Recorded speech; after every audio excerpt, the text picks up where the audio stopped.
Hi friends, welcome to my channel Valli recipes and tips. ఎలా ఉన్నారు friends? అందరు బాగున్నారు కదా?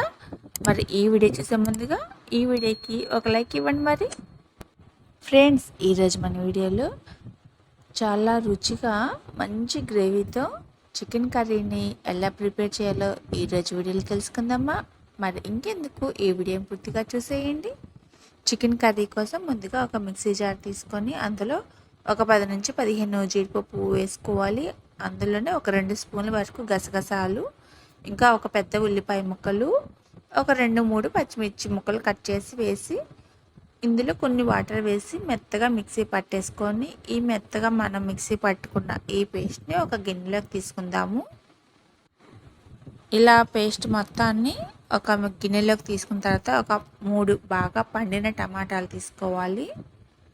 మీకు వీడియోలో చూపిస్తున్నాను కదా, ఈ సైజ్వి బాగా పండిన టమాటాలు ఒక 3 తీసుకొని వాటిని శుభ్రంగా కడిగేసి కట్ చేసుకొని ఈ టమాటా ముక్కలు కూడా మిక్సీ జార్లో వేసుకొని మెత్తగా మిక్సీ పట్టుకోవాలి. ఇప్పుడు ఈ టమాటా ప్యూరీని కూడా పక్కన పెట్టేసి ఇప్పుడు కర్రీ ఎలా ప్రిపేర్ చేయాలో చూద్దాము.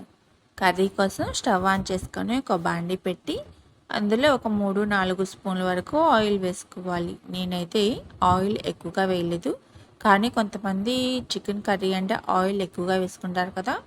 మీ టేస్ట్కి తగ్గట్టుగా ఆయిల్ వేసుకోండి. నేనైతే ఆయిల్ కొంచెం తక్కువే వాడతాను కాబట్టి ఒక 3 లేదా 4 స్పూన్ల వరకు ఆయిల్ వేసుకోవాలి.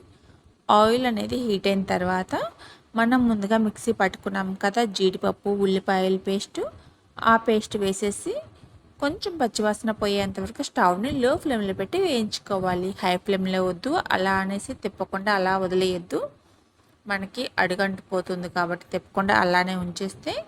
కాబట్టి లో ఫ్లేమ్లో పెట్టేసి కలుపుకుంటూ కొంచెం 1 నిమిషం పాటు పచ్చివాసన పోయేంత వరకు వేయించుకోవాలి. ఉల్లిపాయ అనేది మరి ఎర్రగా వేగాల్సిన అవసరం లేదు, పేస్ట్ ఏమి. ఉల్లిపాయ పచ్చివాసన పోయేంత వరకు కలుపుకుంటూ వేయించుకోవాలి. ఆ తర్వాత మనం మిక్సీ పట్టుకున్న టమాటా ప్యూరీని కూడా టమాటాలను కూడా మిక్సీ పట్టుకున్నాం కదా, ఆ టమాటా పేస్ట్ కూడా వేసి ఒకసారి కలిపేసుకొని స్టవ్ని లో ఫ్లేమ్లోనే పెట్టేసి ఒక 2 నిమిషాలు ఆయిల్ అనేది కొంచెం లైట్గా సపరేట్ అయ్యేంత వరకు టమాటా ప్యూరీ వేసినా కూడా ఉడికించుకోవాలి. మూత పెట్టేసి ఒక 2 నిమిషాలు వేయించుకుంటే సరిపోతుంది. ఒక 2 నిమిషాల్లోనే మధ్యలో ఒకసారి కలుపుకొని ఒక 2 నిమిషాలు వేయించుకుంటే మనకి ఆయిల్ అనేది సపరేట్ అవుతుంది. టమాటా ప్యూరీ కూడా కొంచెం పచ్చివాసన అనేది పోయి మనకి ఆయిల్ అనేది సపరేట్ అవుతుంది.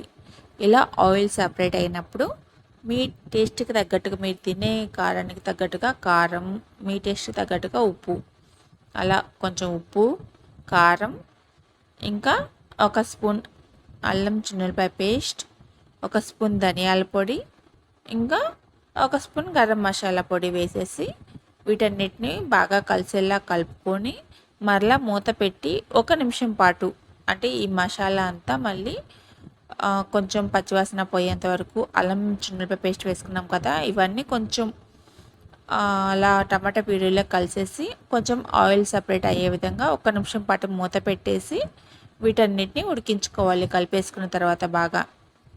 ఈ వీడియో చూస్తున్న మీలో నేను చేసే విధంగా చికెన్ కర్రీని ఎంతమంది చేస్తారు అనేది నాకు కామెంట్ చేసి చెప్తారు కదా. మూత పెట్టేసి ఆయిల్ సపరేట్ అయ్యేంత వరకు ఉడికించుకుందాము. చూసారు కదా, ఇప్పుడు మనకి ఆయిల్ సపరేట్ అయిందిగా. ఇప్పుడు ఇందులోనే కొంచెం కరివేపాకు వేసి మనం శుభ్రంగా కడిగి పెట్టుకున్నటువంటి చికెన్ వేసుకోవాలి. ఈ చికెన్ వేసి స్టవ్ని హై ఫ్లేమ్లో పెట్టేసి కలుపుకుంటూ ఒక 3-4 నిమిషాల పాటు హై ఫ్లేమ్లోనే ఉంచేసి కలుపుకుంటూ ఉడికించుకోవాలి. కలుపుకుండా అలానే వదిలేస్తే అడుగంటుతుంది కదా ఏదైనా సరే, కాబట్టి కలుపుకుంటూ ఒక 3-4 నిమిషాల సేపు హై ఫ్లేమ్లో పెట్టేసి ఉడికించుకుందాము. ఇంకా ఈ వీడియో కనుక లైక్ చేయడం ఎవరైనా సరే మర్చిపోయినట్లయితే ప్లీజ్ లైక్ చేసి మీ ఫ్రెండ్స్కి షేర్ చేయండి. ఇంకా మన ఛానల్ కనుక కొత్తగా చూస్తున్న వాళ్ళైతే మాత్రం సబ్స్క్రైబ్ చేసి పక్కనే ఉన్నటువంటి గంట సింబల్ క్లిక్ చేసి ఆల్ అని క్లిక్ చేయండి.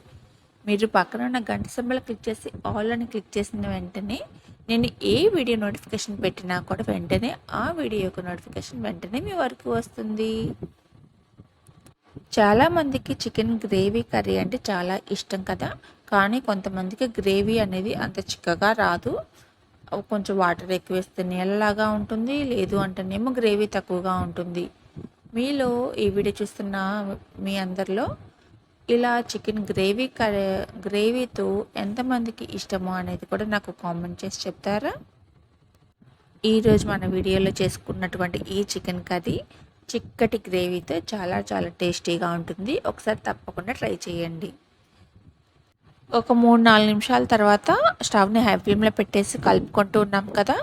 ఇలా ఒక 3-4 నిమిషాలు ఉడికించుకున్న తర్వాత కొన్ని వాటర్ వేసి స్టవ్ని హై ఫ్లేమ్లోనే ఉంచేద్దాము. కొన్ని వాటర్ వేసి మనం వేసుకున్నటువంటి వాటర్ అనేది బాయిల్ అయ్యేంత వరకు హై ఫ్లేమ్లో పెట్టేసుకుందాము. మనం వేసుకున్నటువంటి వాటర్ అనేది బాయిల్ అయిన తర్వాత మీకు వీడియోలో చూపిస్తున్నాం కదా, ఇప్పుడు బాయిల్ అవుతుంది కదా. ఇలా వాటర్ వేసుకున్నాక బాయిల్ అయ్యేటప్పుడు మూత పెట్టేసి స్టవ్ని లో ఫ్లేమ్లోకి అడ్జస్ట్ చేసుకొని ఒక 10 నిమిషాల సేపు లో ఫ్లేమ్లో ఉడికించుకుందాము. ఇలా 10 నిమిషాల సేపు లో ఫ్లేమ్లో ఉడికించుకుంటే మనకి చికెన్ కర్రీ అనేది చక్కగా ఉడికిపోతుంది. కాకపోతే డైరెక్ట్గా మూత పెట్టేసి అలానే 10 నిమిషాల సేపు మూత పెట్టి అలానే ఉంచేయకుండా మధ్యలో 1-2 సార్లు కలుపుకుంటూ ఒక 10 నిమిషాలు ఉడికించుకున్నామంటే మనకి చికెన్ కర్రీ అనేది చక్కగా ఉడికిపోతుంది. ఈ చికెన్ కర్రీ రైస్లోకి కాకుండా చపాతీ, గారె, దోశ ఇలా టిఫిన్స్లో కూడా చాలా చక్కగా ఉంటుంది. మంచి గ్రేవీతో ఉంటుంది కదా, కాబట్టి చక్కగా టిఫిన్స్లో కూడా ఎంజాయ్ చేయొచ్చు. అలానే బిర్యానీలోకి, రైస్లోకి ఎందులోకైనా చాలా చాలా టేస్టీగా ఉంటుంది. తప్పకుండా ట్రై చేయండి. ఒక 10 నిమిషాల తర్వాత మనకి చికెన్ అనేది చక్కగా ఉడికిపోయింది కదా. ఇంకా గ్యాస్ ఆఫ్ చేసి, నా దగ్గర కొత్తిమీర లేదు కాబట్టి కొత్తిమీర వేయలేదు. మీ దగ్గర కొత్తిమీర ఉంటే కొత్తిమీర వేసి ఇంక సర్వ్ చేసుకోవడమే. అంతే, chicken curry ready. Thank you so much.